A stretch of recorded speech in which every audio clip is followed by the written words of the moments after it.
the newsagents.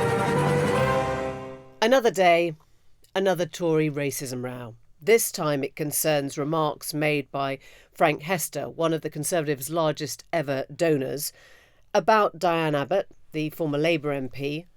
Quite frankly, revolting. But this is his friend, Lord Jonathan Marland, defending him. Well, I know Frank Hester, and the first question I ask myself is he a racist? And the answer is the Frank Hester I know isn't. He's an international businessman. He travels widely overseas. He does a lot of business in Jamaica. He does business in Malaysia, Bangladesh, and places like that. So he's not a racist. Well, that's conclusive then. He does business in Bangladesh and in Jamaica, makes a lot of money there. How could he possibly be a racist? The problem is that he said that when he looks at Dianne Abbott, it makes him want to hate all black women. No, nothing racist in that at all. What could be more inclusive? But what are the Tories going to do about it? And do they give back the millions that he has donated to them?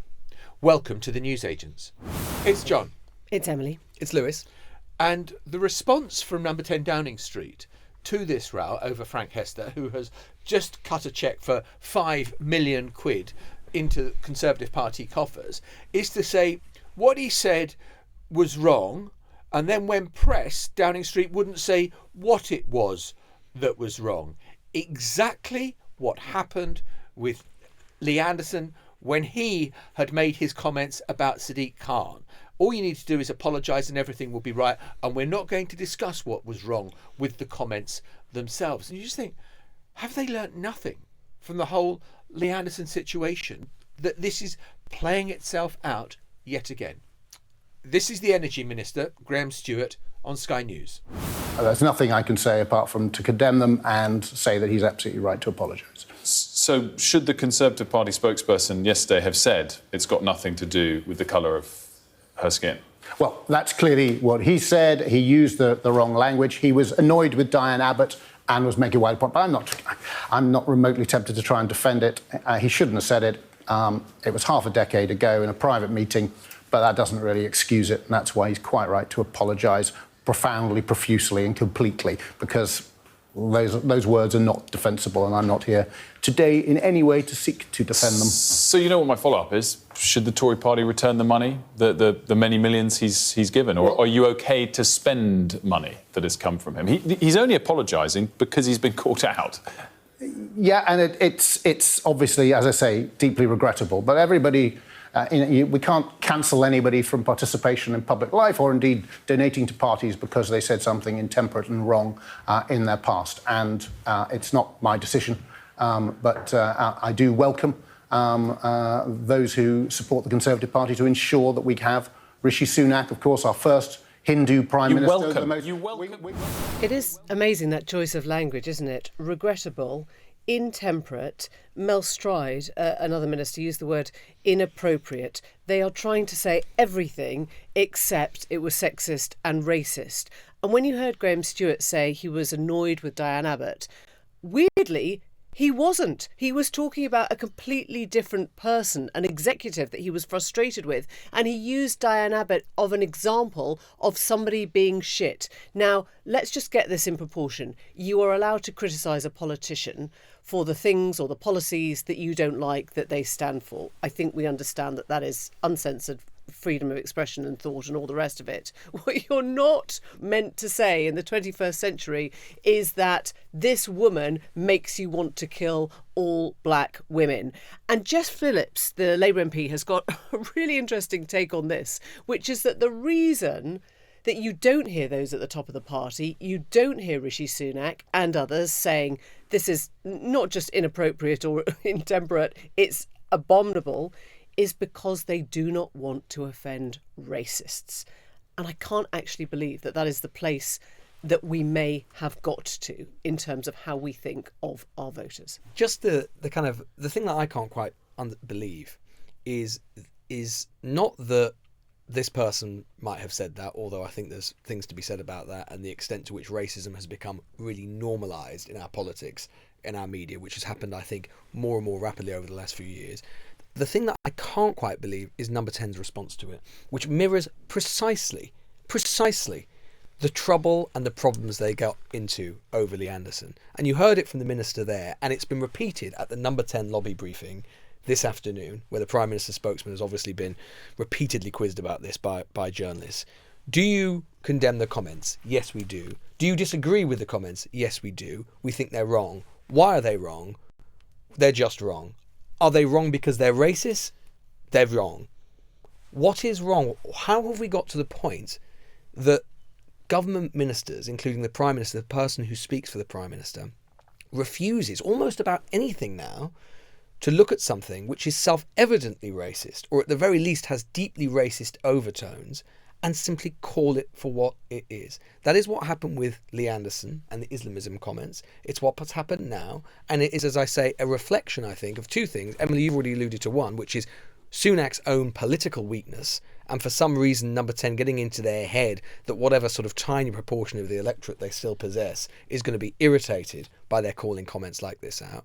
But also of the fact that, frankly, stuff like this, particularly within the Conservative Party, though not exclusively within the Conservative Party, in recent years, has become more and more normalised. And it wouldn't have been acceptable 5 years ago.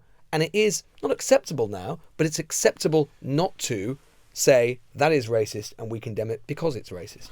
The other thing that I thought that was interesting from the Energy Minister on Sky News was when he said, we can't cancel people from public life. Yeah, you can. Well, it's not cancelling somebody to say, I don't want your money. Yeah. I mean, that's not cancel culture. And just to kind of elide it into that sort of, it's the wokeness of people, it's cancel culture.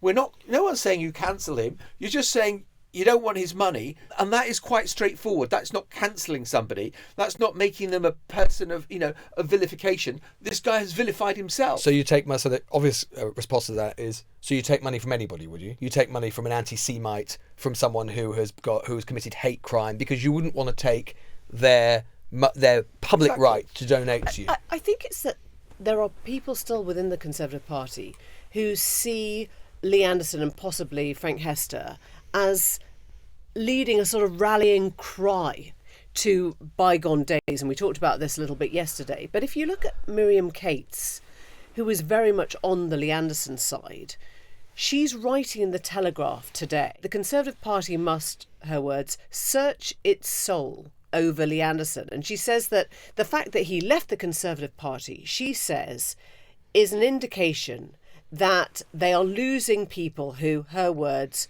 are straight-talking working people of Britain. Now, straight-talking here is doing a lot of heavy lifting, right? And there is always this sort of understanding, isn't there, that, Yorkshiremen see it as it is, or if you're from Yorkshire... All Yorkshiremen are racist. They all say it as it is, because we're nonsense. Straight-talking. And I do think it's deeply offensive. But I also think, to go back to the Rishi point, this is what he's nervous about. He's nervous that there are lots of people who won't mind what Frank Hester said. There are lots of people who won't mind what Lee Anderson says. And actually, if there are other donors out there who are thinking about giving money to the Conservative Party, who think that they're being a bit mean to Frank Hester over remarks he said 5 years ago, then they're going to pull their coffers because they don't want to be investigated. And the conclusion of which is, we don't like racists, but we don't mind people who are a little bit racist, and a little bit of racism is fine. Yeah, I think that's right. Yeah. It's a perfect place to be. A little bit racism is just straight talking. Is straight talking. That's okay. Do you know, I'm going to fess up about something because it's been slightly playing on my mind, which is that when I first read or heard the comments about Dianne Abbott, I thought it was an old story. I thought I'd heard the story before, so I was getting ready to dismiss it, thinking, oh, no, we've done that. And then I read the comments of a Labour MP Streatham Bell Ribeiro Addy, who said, if you wonder why people are making comments like this about Dianne Abbott, it's because the political and media class have normalised her abuse. And I actually caught my breath and I thought that I've just done that. I've normalised it because I thought I had heard it already. I have. We all have. But it was different times. It keeps happening to Dianne Abbott, and I think that is pretty central to this whole discussion. Yeah, and look, I think it is worth dwelling just for a moment on the specifics around Dianne Abbott, which is to say, look, Dianne Abbott is a controversial politician for some. She is our first black woman elected to Parliament since 1987, a remarkable achievement. She's already a historic figure in that way. But there is absolutely no doubt in my mind, I think anyone objectively looking at it, who says that she does have a different standard applied to her because of who she is. I mean, let's take, for example, the sheer volume for a start of the social media. I mean, this is sometimes, I think, an overused thing about social media abuse or hate. There is no doubt she receives it in complete abundance. Consider how her quite famous interview that she did during the general election campaign of 2017, well, yeah, she wasn't totally across the figures, and she got a lot of criticism for it.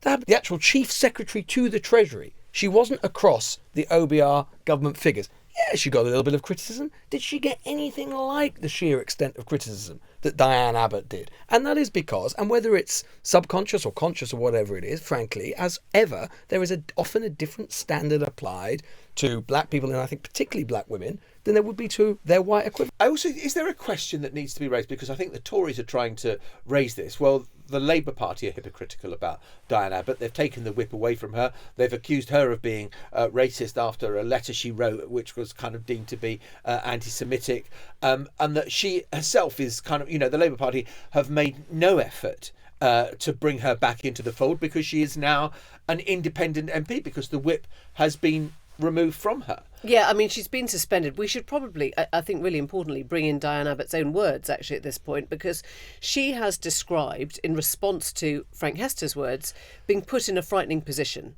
And she explains that she doesn't drive. She goes around by bus, by public transport most of the time. She doesn't believe in being wrapped in a bubble in her community. She wants to, be available and reach out to the people that she serves and helps. And she says that this is now putting her in a position where she feels more vulnerable. And I guess this comes in the wake of everything we've heard about MPs' concerns and worries for their own safety, and the remarks that the Speaker made just 2 weeks ago of feeling that MPs could be targeted outside or even in their own homes. So I think her vulnerability in this is something really important.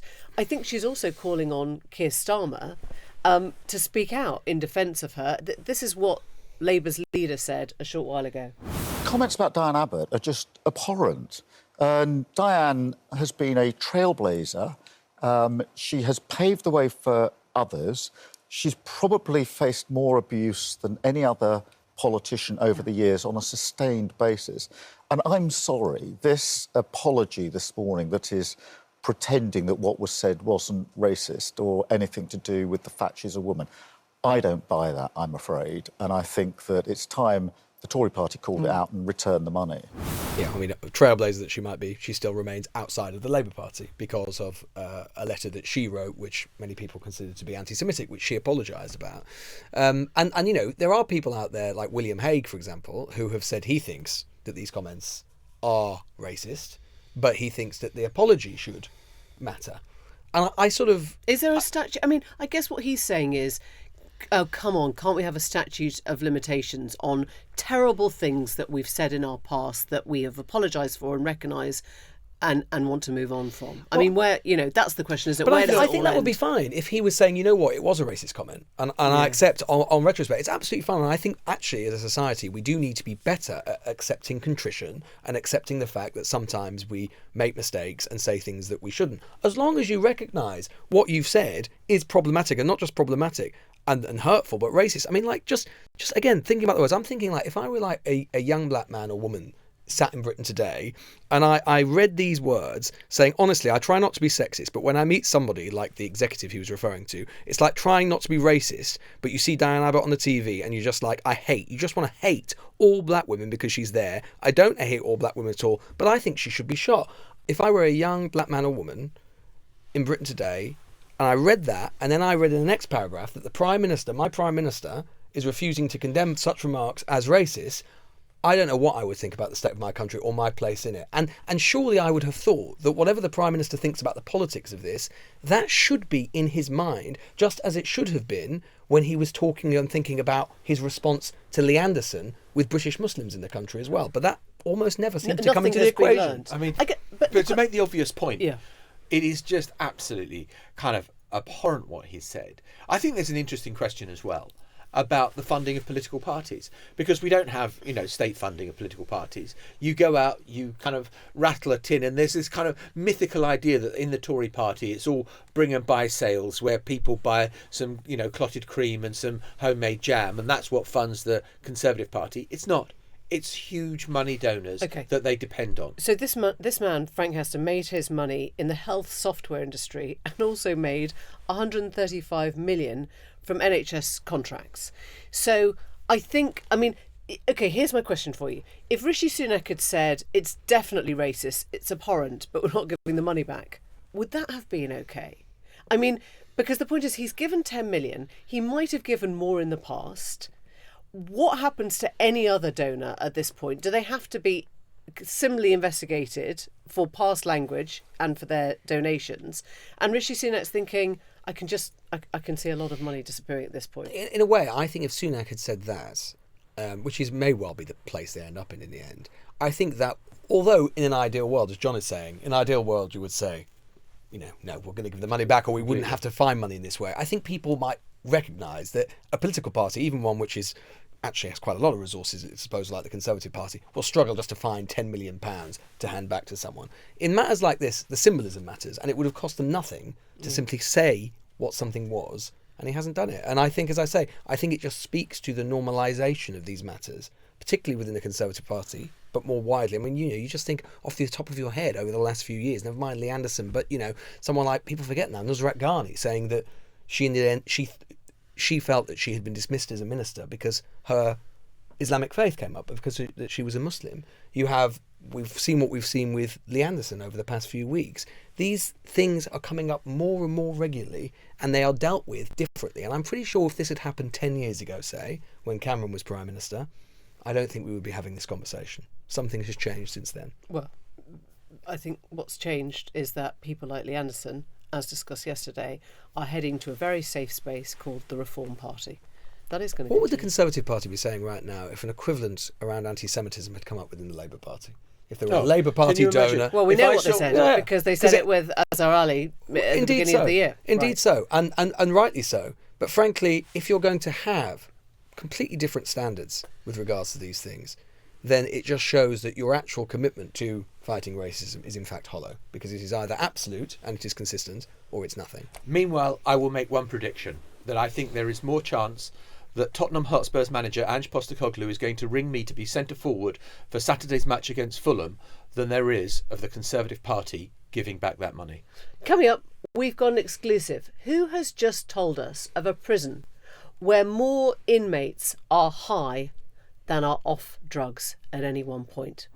We're going to bring you an exclusive today that comes right from the heart of the Prisons Inspectorate, Charlie Taylor, the Inspector of Prisons, who has come to the newsagents with a shocking statistic, actually, which centres around Hindley Prison. It's a prison near Wigan, lies between Liverpool and Manchester, and they have found in recent testing from last November, December, that more people in that prison are now on drugs than off. Yeah.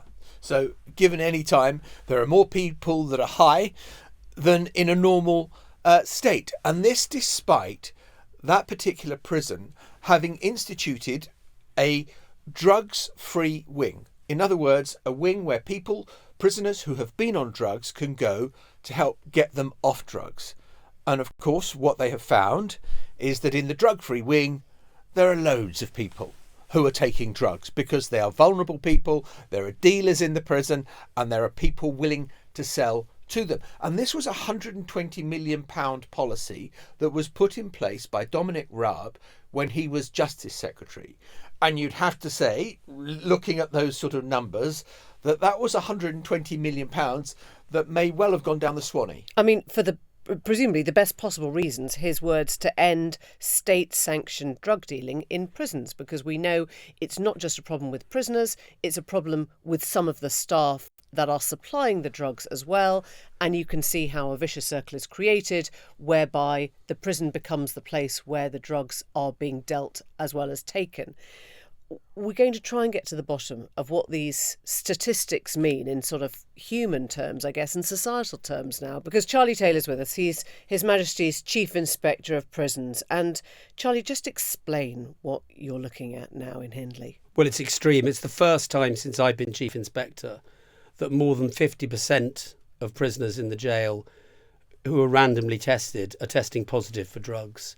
So that means at any one time, more than half the population are high in some way. And as we walk around the jail, inspectors smelt cannabis regularly around the wings. So you've got a lot of prisoners in the jail who are addicted to drugs, but you've also got a lot of drugs just being used recreationally to get through the time.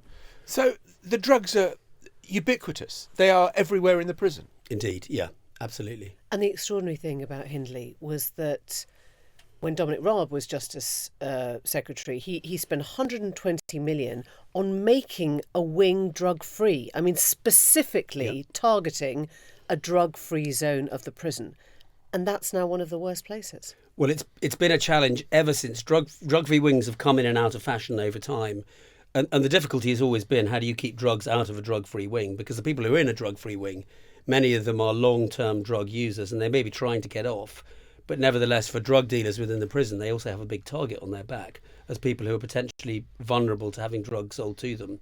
So unless you can keep the drug-free ring very distinct from the rest of the jail, inevitably it's difficult to keep drugs out. Now, that doesn't mean that all drug-free wings are awash with drugs, and we come across some that are doing relatively well, but it's a real challenge. As soon as you set up a wing to be drug-free, immediately it becomes a source of focus for drug dealers in prison. But you can't keep the drugs out because part of the prison staff seem to be involved in procuring the drugs for the prisoners, right?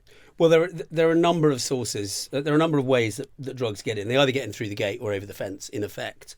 Or by drone. Yeah, absolutely. And when we're talking about drones, we're talking about sophisticated. These aren't sort of £30 drones from Argos. These are sophisticated 10, 15,000 pound drones with a big payload who can be in and out of the jail within 20 seconds. I mean, it's really extraordinary how effective they can be. And you get some very big jails like Lindholm in South Yorkshire, which has got such a big perimeter fence that actually staff in the jail simply don't even know if a drone's been in or not. In fact, the first time they know that drugs are getting into the jail is when suddenly you see a wing start to go haywire because suddenly there's drugs just pouring in. So drones. And those are coordinated presumably on mobile phones. Absolutely. So there'll be a prisoner. All the prisoners have mobile phones to tell them when the drugs are arriving. Again, mobile phones are illegal in prison, but nevertheless, you have someone on a phone standing looking out of a window. You can keep an eye on what's going on around the perimeter, and at the moment when there's no one looking, in effect, the drone can be in and out incredibly quickly. But I mean, we also see throwovers, so drugs simply being thrown over at the right time. I remember my predecessor Peter Clark reported on a trebuchet which was being used, a Roman siege weapon to fling stuff over. Yeah, it's like sort of catapult. Yeah, it was, and actually they found in the exercise yard potatoes with coins stuck into it because they were trying to work out the exact weight of the trebuchet would fire, so it landed in the right place in the exercise yard. So incredible. So that's one aspect of it. That is the sort of the drugs dealers. They're trying to get the drugs into the prison and presumably secreted on their bodies in some ways when they're on visits or whatever. Yes. So those sorts of things. I mean, lots of prisons have now got scanners, body scanners in place now. So one of the ways was when people came in off the streets or they came back from court, very often they would come back from drugs. Those scanners actually are really effective. So lots of jails have that's been one of the most useful ways of bearing down on the amount of drugs. So if someone comes in as slightly distastefully plugged, as we say, that can get picked up on a body scanner now. Plugged means inserted. You have those drugs inserted in places where nobody wants to look. Indeed. Yeah. And then there is this aspect that Emily was just mentioning about the prison officers themselves. There have been a number of dismissals have taken place because it turns out that the prison officer is also the prison dealer. Yeah. How does that happen? Well, we see all too frequently, sadly, staff corruption, and it's really two different ways. There's either very sophisticated organised crime, in effect putting a sleeper into a prison, someone who is a clean skin, has no criminal record, has no direct connections, and applies for a job as a prison officer. And applies for a job for a prison officer, becomes established, and then is able to begin to bring drugs into the jail, having worked out where the weaknesses are in any security systems in place. But we also see individual officers who just get corrupted by prisoners while they're doing the job. And, there's some very charming prisoners around. You've got very young, very inexperienced officers, potentially the offer of quite large sums of money. We've even seen this with things like medical staff as well, who have been corrupted as well, people who've got some sort of connection with organised crime, potentially on the outside. But the difficulty is that as soon as they've got their hooks into you as a prison officer, then they've got you. Because as soon as you're exposed, you're going to lose your job. So what happens is people get pulled in deeper and deeper.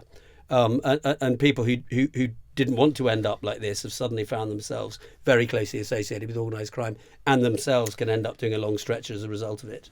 Charlie, this sounds incredibly naive, but I think, we have this slightly romantic idea that in prison there is the chance to work, there is the chance to educate, there is the chance to take courses, to turn your life around. I mean, is that something of the past, or has that never really been true, or have things got a lot worse? What happened to the whole idea of sort of, education through a custodial sentence? Well, I think this has been something that all of my predecessors who've done this job since the post was created in 1982 have commented on. And I think in the very first Chief Inspector's annual report, there was something about blank inactivity within prisons. And sadly, that continues to be all too familiar. Actually, COVID has actually made things worse. Yeah. So what we're finding in lots of prisons is they're running regimes which are not that dissimilar to how things were during COVID. And there's a number of reasons for that. Partly there's inertia. Partly there are disagreements with trade unions. Partly it's because they can't recruit enough staff. But I think fundamentally it's because prisons aren't orientated towards education, training, work, the sorts of skills that are going to make people successful when they come out. They're orientated towards safety and security. But by doing that, they miss a trick. Because you can focus on reducing the supply into prisons till you're blue in the face. You can have drone detectors, and you can have body scanners and dogs and all those sorts of things. But unless you reduce the demand for drugs, in other words, unless prisoners are actually doing something that feels meaningful with their time, then you're fighting a losing battle. Is there some sense in which it makes life easier for the prison staff if everyone's kind of stoned out of their brains, drifting around, kind of not causing any problems? I mean, that's what we hear at times. I think what's got to be very careful, because I come across hundreds of incredibly professional, very, very skillful, outstanding prison officers who are doing a really good job in very difficult circumstances. But sometimes, particularly I think with cannabis is a drug that is fairly predictable in its effect, and actually it does make people reasonably benign. But I think what counts against that is you have drugs like spice, which are incredibly unpredictable. So different batches of spice, one can make everybody as if they're all on cannabis, another one can send the whole prison or a whole wing of a prison absolutely rocking and in real problems. And that's when you get, as we had in the old days, ambulances queuing up outside prisons and alarms going off and prisons self-harming and those sorts of things. But what you've got is a combination between a very vulnerable population of long-term drug users who are often involved in reasonably petty crime and then things like burglary. And you've also then got serious organised crime in the same jail who have realised that it's an incredibly lucrative way of making money to sell into prisons because your markup is vast. Your job, Charlie, seems to be exposing this stuff, telling us so that we rightly get it talked about and aired. Does anyone that you come across seem to have a solution to this? I mean, are you talking to people who have brilliant ideas but no money, or are you talking to people who just kind of can't see a way out of this? Well, we go to some jails which are really committed to things like education, to things like training. And there we see prisoners with a sense of purpose, where prisoners feel like they're actually making progress with their sentence. But we also go to an awful lot of jails where people are simply, in effect, aping what they're probably doing in the community, which is lying on their bed, watching daytime TV off their face on drugs. And sadly, that's probably what lots of them do at home, and it's what lots of them are doing in prison as well. So there are some shining examples of prisons who are really trying to do well in this area. But they're up against some strong headwinds, particularly when it comes to things like organised crime and drugs. But only focusing on reducing the supply will never solve the problem. You have to focus on demand. We've also seen the latest numbers from Alex Chalk, the Justice Secretary, that people are being released early from some of their sentences because the prisons are so overcrowded and packed to bulging point that they can't take any more. Has the government just not built enough prisons, or is it that they haven't seen the demand that would be there given the sentencing guidelines that have been issued? That's the issue, is that justice policy is like squeezing a balloon. If you squeeze one bit of it, it bursts out elsewhere. So, for example, if you recruit 20,000 new police officers, that means you can certainly bear down on crime within communities, but it also means you're going to nick more people, which is going to mean more people are in court, which means that's going to increase court backlogs, which means there are more people stuck on remand for long periods of time. If you announce that you're going to have longer sentences for lots and lots of offences, again, what that means is prisons become more full, and the government finds itself in the position it is now, which it has to find a way either to, the bath is overflowing, they have to either turn the tap off or they have to pull the plug out. And at the moment, they're trying to pull the plug out, at least to some extent, to let some of the pressure off the prison system. And what's your message to Alex Chalk when you hear these emergency measures to release hundreds of burglars, violent criminals, shoplifters, up to 60 days early? Well, I think from my point of view as Chief Inspector of Prisons, anything that actually is reducing the prison population is a help as far as I'm concerned, because the prison population pressures mean that you're putting more and more prisoners into prisons, but you're not increasing the number of workspaces, the number of education spaces, the number of workshops that are available. So the result is you're getting prisoners having longer periods of time banged up with less to do. And ultimately that means prisons aren't fulfilling that public protection. I mean, prisons have got two public protection duties. One is to keep people locked up when they've been sentenced by the court. But they also have a public protection duty, which is to make people less likely to reoffend when they come out. And quite honestly, if people are spending their sentence lying on their bed, off their face, watching daytime TV, rather than getting the skills, the training, the education they need to be successful when they come out, then that second public protection duty simply isn't being fulfilled. So it sounds like the government hasn't really succeeded in any of this, for all the initiatives, for all the money that's gone in. Well, I think this is a long-term issue. I mean, I remember going way back to my predecessor, but for David Ramsbottom, and we were putting out a very critical report of Feltham Young Offenders Institution, a prison we're inspecting actually this week. And he said, don't bother to read before you do your report for this time, look back at my own report from 1999. And I did, and depressingly, you could almost have cut and paste large passages from that report into the one that we were writing. So to some extent, it speaks to the prisons as always being a Cinderella service. I mean, who is the politician who's going to stand up and say we need to spend slightly less money on the National Health Service and slightly less money on education in order that we can better fund our prisons?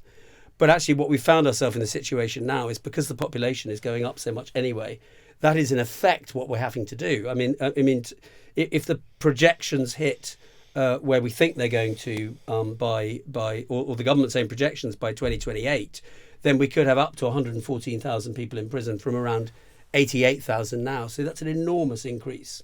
And is there the capacity in the prison estate to house 114,000 prisoners? No, there's not. So within 4 years, the government would have to provide lots and lots more places. It's trying to build more. The prison service is trying to build more prisons around the country, but that takes time and planning permission and tendering. But it's also trying to build more provision or more accommodation within existing prisons. But that goes back to the problem that there already isn't enough space in work training activities. If you build another wing, but you don't build space for education, then actually what you've got is a bunch of prisoners without enough to do, and that feeds back into the thing we were talking about at the beginning, which is drugs. Charlie, absolutely fascinating insight. Thank you so much. Thanks for coming in. Prison service. Thank you very much indeed. Thank you. And we've got a response from the Ministry of Justice here. This is from the Prison Service. Their spokesperson said, "We have a zero-tolerance approach to drugs in prison, and through our new drug-free units like the one at HMP Hindley, we're helping the highest ever proportion of offenders overcome their addiction. We're also boosting training for staff to better spot and support those with substance misuse issues, while our 100 million investment in tough security measures such as X-ray body scanners is stopping more illicit drugs from entering jails in the first place." Guess who may be coming back?